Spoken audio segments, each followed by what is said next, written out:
Hi friends, ഇന്ന് ഞാനൊരു ചീര കൊണ്ട് സാമ്പാർ ഉണ്ടാക്കി കാണിക്കാവേ. ചുവന്ന ചീര കൊണ്ടുള്ള ഒരു സാമ്പാർ ഉണ്ടാക്കി കാണിക്കാം. അതിന് എന്തൊക്കെയാണ് വേണ്ടതെന്ന് നമുക്ക് നോക്കാം. ചീര സാമ്പാറിന് നമുക്ക് എന്തൊക്കെയാണ് വേണ്ടുന്നതെന്ന് നോക്കാം. അപ്പം മെയിനായിട്ട് നമുക്ക് ചീരയാണ് വേണ്ടത്. അപ്പം ചീര നമുക്ക് ഒരു 2 പിടി ചീര ഞാൻ എടുത്തിട്ടുണ്ട്. 2 പിടി ചീരയാണ് ഞാൻ എടുത്തിരിക്കുന്നത്. പിന്നെ നമുക്ക് ചെറിയ ഉള്ളി വേണം. പിന്നെ ഒരു 20 ചെറിയ ഉള്ളി എടുത്തിട്ടുണ്ട്. പിന്നെ നമ്മുടെ സാമ്പാർ പരിപ്പുണ്ട്. പിന്നെ അത് 1 കപ്പ് എടുത്തിട്ടുണ്ട്. പിന്നെ നമുക്ക് വേണ്ടുന്നതെല്ലാം തക്കാളിയും പച്ചമുളകും ചീര ഒക്കെയാണ് വേണ്ടത്. വേറെ ഒരു വെജിറ്റബിൾസും വേണ്ട. ചീര സാമ്പാർ ആയതുകൊണ്ട് ചീരയാണ് മെയിനായിട്ട്. സവാളയും വേണ്ട. ചീരയും ചെറിയ ഉള്ളിയാണ് നമുക്ക് വേണ്ടത്. പിന്നെ മസാലകളെല്ലാം സാധാരണ പോലെ തന്നെയാണ്. മല്ലിപ്പൊടി, മുളക് പൊടി, മഞ്ഞൾപ്പൊടി, ഉലുവാപ്പൊടി, കടുക്, കായപ്പൊടി, പിന്നെ വാളൻപുളി വെള്ളത്തിട്ട് വെച്ചിട്ടുണ്ട്. പിന്നെ നമുക്ക് ഉപ്പ് ആവശ്യത്തിനിടാം. പിന്നെ നമുക്ക് വറ്റൽമുളക്, പിന്നെ വെളിച്ചെണ്ണയാണ് വേണ്ടത്. അപ്പം നമുക്ക് എന്തൊക്കെയാണെന്ന് നോക്കാം. അപ്പോൾ കുക്കർ എടുത്തിട്ട് ആദ്യമായിട്ട് സാമ്പാർ പരിപ്പും കഴുകി സാമ്പാർ പരിപ്പും ചെറിയ ഉള്ളിയും പച്ചമുളകും പിന്നെ കായപ്പൊടിയും ഉപ്പും കൂടെ ചേർത്ത് നമുക്ക് വേവിക്കണം. ഒരു 4 വിസിൽ കേൾക്കുമ്പോൾ നല്ലപോലെ വെന്ത് വരും. അപ്പം നമുക്ക് വേവിച്ചെടുക്കാം. ലേശം മഞ്ഞൾപ്പൊടിയും കൂടി ഇട്ട് നമുക്ക് വേവിക്കാം.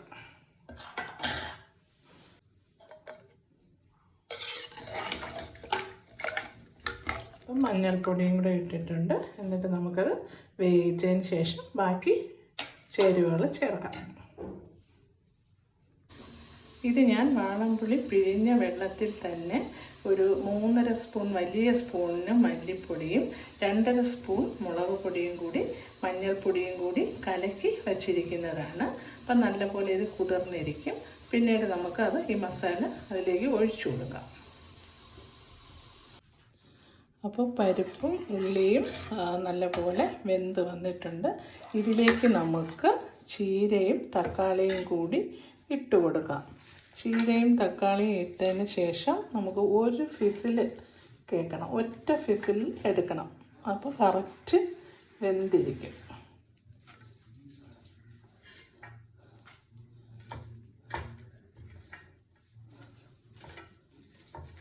ഉപ്പ് നേരത്തെ നമ്മൾ ഇട്ടിട്ടുണ്ട്. അപ്പോൾ ലാസ്റ്റ് എല്ലാം നോക്കിയതിന് ശേഷം ഇടാം. അപ്പോൾ ഇത് 1 വിസിലേ കേൾക്കാവുള്ളൂ. ഒറ്റ വിസിൽ നമുക്കിനി എടുക്കണം. എന്നിട്ട് നമ്മൾ എടുത്തു വെച്ചിരിക്കുന്ന മസാല എല്ലാം ഒഴിച്ച് വെറുതെ ഒന്ന് തിളപ്പിച്ച് കടുവും വറുത്ത് നമുക്ക് എടുക്കാം. ഇനി ഇതിൽ വലിയ വേഗമൊന്നുമില്ല, അതുകൊണ്ട് നമുക്ക് ഒറ്റ വിസിൽ കേട്ടാൽ മതി. അപ്പോൾ ചീര സാമ്പാർ നല്ലതുപോലെ വെന്ത് വന്നിട്ടുണ്ട്. ഇനി നമുക്ക് നമ്മൾ ചെയ്ത ആ മസാലക്കൂട്ടും കൂടെ നമുക്ക് ഒഴിച്ചു കൊടുക്കാം. ഒഴിച്ചു കൊടുത്ത് ഒരു 2-3 തിള വരുമ്പോഴത്തേക്കും ഉപ്പ് നോക്കി അപ്പോഴത്തേക്കും നമ്മുടെ ആവശ്യത്തിന് കറി നോക്കിയതിന് ശേഷം ഉപ്പൊക്കെ നോക്കി എന്നിട്ട് നമുക്ക് കടുവും കൂടെ വറുത്തിട്ട് നമുക്ക് എടുക്കാം. അപ്പോഴത്തേക്കും ചീര സാമ്പാർ റെഡിയാവും. അപ്പോൾ ഇപ്പം നോക്കൂ, ഇപ്പം നമ്മൾ മുളക് കൂടെ ചേർത്തിട്ട് ഇനി 2 തിളയും കൂടെ തിളച്ചാൽ മതി.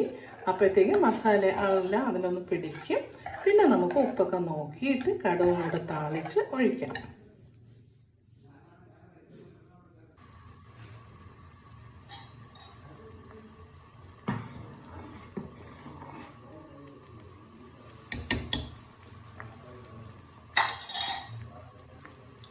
അപ്പോൾ സാമ്പാർ നല്ലപോലെ തിളച്ച് തുടങ്ങിയിട്ടുണ്ട്. ഇനി നമുക്ക് തീ ഓഫ് ചെയ്തതിന് ശേഷം കടുകൂടെ താളിച്ചൊഴിക്കുമ്പോൾ ചീര സാമ്പാർ റെഡി.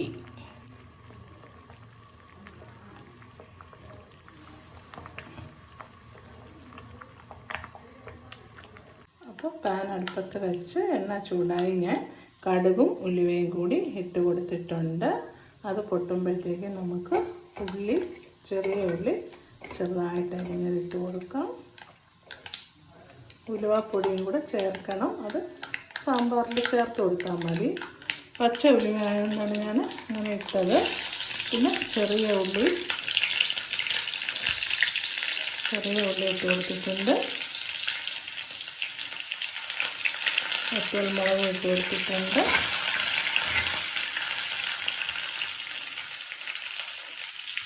നമുക്ക് കറിവേപ്പിലയും കൂടി ഇട്ട് കൊടുക്കാം.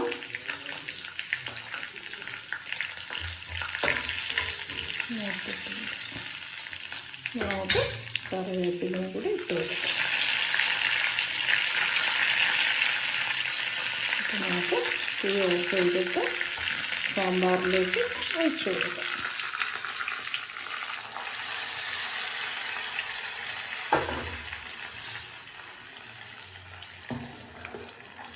കായപ്പൊടി നമുക്ക് മണം കുറവാണെന്ന് തോന്നി ഇട്ട് കൊടുക്കാം. ആവശ്യത്തിനെല്ലാം ചേർത്ത് കൊടുക്കാം. അപ്പോൾ നമ്മുടെ ചീര സാമ്പാർ ഇവിടെ റെഡി ആയിട്ടുണ്ട്.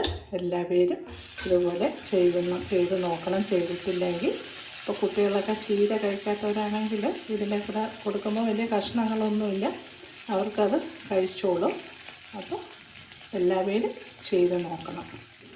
ചോറിൻ്റെ കൂടെയും എല്ലാ ഇഡ്ഡലി, ദോശ, ചോറ് എല്ലാത്തിൻ്റെ കൂടെയും കഴിക്കാൻ നല്ല ടേസ്റ്റാണ്.